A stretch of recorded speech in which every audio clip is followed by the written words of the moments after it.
Do you have good karma? Probably not if you're all about reeling in the fish or baiting people and going fishing all the time. Fishtown Seafood all the way down here in Fittler Square, right? Silly.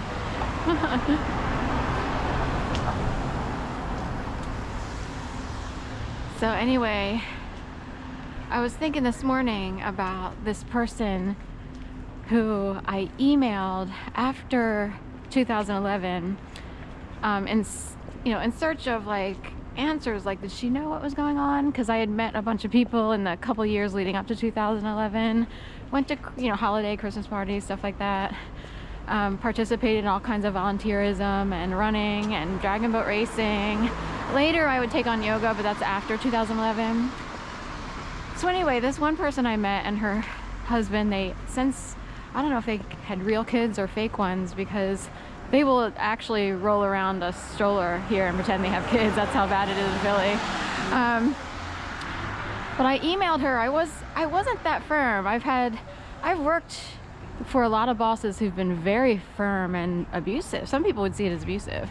And I know the tone of my email wasn't that bad. It was more like inquisitive, like I thought you guys were, kind of, some friends or whatever, and I don't know what's going on. Do you know what's going on? Do you work for the government? And, in my email, it wasn't that, it wasn't scolding or firm but the people who are guilty will come back tenfold, big time, and dunk people with all kinds of defensive language.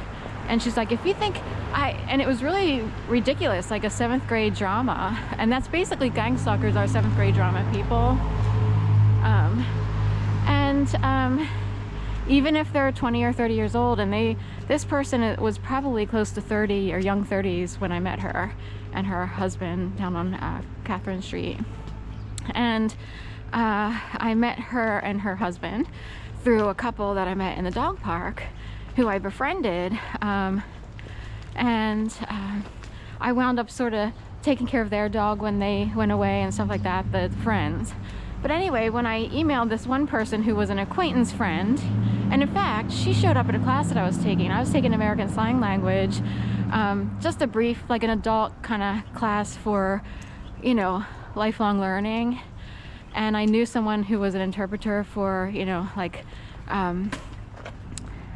starts with an S, but anyway, there's an interpreter company, and this person works for her. But anyway, so I was like, oh, I'll take some sign language. It's pretty cool because you learn how to express a certain way. Anyway, the person I'm about to describe showed up there all of a sudden. I was like, wow, what a small world in a city of 5 million people, and there's this one little, sign language class with 12 people, and she shows up. I'm like, oh my God, well, that's cool. At least we could be partners or whatever. Anyway, oddly enough, the class started by accident on a president's holiday, like in February, or when was this? It would have been 2010. So I'm trying to remember what day it was. But there was a federal holiday, and the class accidentally was scheduled to start on that holiday, but Drexel University was closed, and that's where the class was being held, even though, Drexel was just the host to that class for this woman. So we all show up, and the doors were locked and stuff like that. So then they had to reschedule everything, and then another week they had to cancel because the instructor didn't feel well. And anyway, I got another email from this person who I'll just call like a Karen. And she's like, oh, did you hear class was canceled again? And by then, a lot of things were going on in my life, and I was like, I'm frustrated. I probably won't even finish the class at this point. I won't even show up. I'm wondering if she outright lied. Like, did you get the email? Because I got an email that they canceled, and I didn't think that I would have never thought that she would lie, but she might have, to keep me from showing up at American Sign Language. So anyway, lo and behold, 2011 comes around. I'm made to believe I'd be murdered in my apartment. The games commenced. All kinds of crazy things happened. My mom and aunt's phone lines in Jacksonville, Florida were severed, so that when I tried to call, I heard, doo-doo-doo, we're sorry, the phone number you're trying to reach has been disconnected. So, that added to the, the scare and fear factor, scare tactics. and the terror of everything, any paranoia inducing things to happen. That's, you know, it was like the games commenced at that point. I actually believed it was the last night of my life. Like, not many people experience that type of feeling. So it's in the, I was shell-shocked. We are talking PTSD out the ASS. I am so not kidding. On top of this, there was a blizzard. You know, we had 2 blizzards that year, plus snowfall after snowfall after snowfall after snowfall after snowfall. It was one of those years, and a historic, epic year for snow. But anyway, so I emailed her kind of out of desperation. Like, I emailed saying, do you know what it is? Or I considered her somewhat of an acquaintance friend.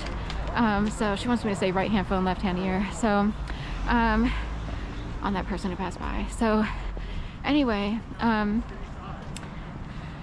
so I emailed with, and I thought it wasn't that bad. It was more like someone desperately asking, like, do you know what's going on? Like, do you work for the government? Because this is whack. And like, no one showed up as like a really good friend after, you know, 3 years of like being kind of friendly with all these people. In your time of need, they didn't show up. So, and you know, and anyway, so her email message back was, if you think I'm gonna care about you, you know, no, I don't work for the government. And by the way, I was supposed to have a baby and the baby died. And she had it all in caps all over the place. And I was like, this person is behaving like a buffoon. And she's supposed to be like 32 years old, you know, and, you know, carrying a college or a university degree. I don't know if she went to a college or university. There's a big difference sometimes. So, and I was like, I don't know if she actually was pregnant and had a baby who died, but I kind of doubted it. In fact, somewhere along the line, I feel like I saw her out here and they were parading around with a stroller, but it came across as if they really didn't have a baby in the stroller, that she and her husband would actually walk around with a fake baby, you know, for some sort of weird, like, gang stalking event. It's whack, you know. But her response was so bad. Like, I actually kept it for my records because I was incredibly hurt constantly by this idiot who, by the way, has enough money to not really have a job. You know what I mean? Like, they can sort of live in a house and not really worry, you know, in the city, no less. You know, it's not like they're out in the suburbs, so where it might seem a little cheaper or what have you. So she's like, and it's disturbing when you spend your life, you know, working in certain places and going to the university. I went to the University of Delaware, and you seek out like professional people who behave like adults, you know, and you don't want to have to deal with the dramas and the idiocy and the stupidity. And she turned up as like, you know, stupidity. And she supposedly, like, you know, I'm just saying, there's all kinds of experiences, whether you work or in certain places or have an academic background or whatever. But there are people without an academic background who behave more maturely than she did. So I get the feeling, and I'm also told that as I walk along I was told, stay on Pine Street, do not go to another street, because all along the way there's a bunch of people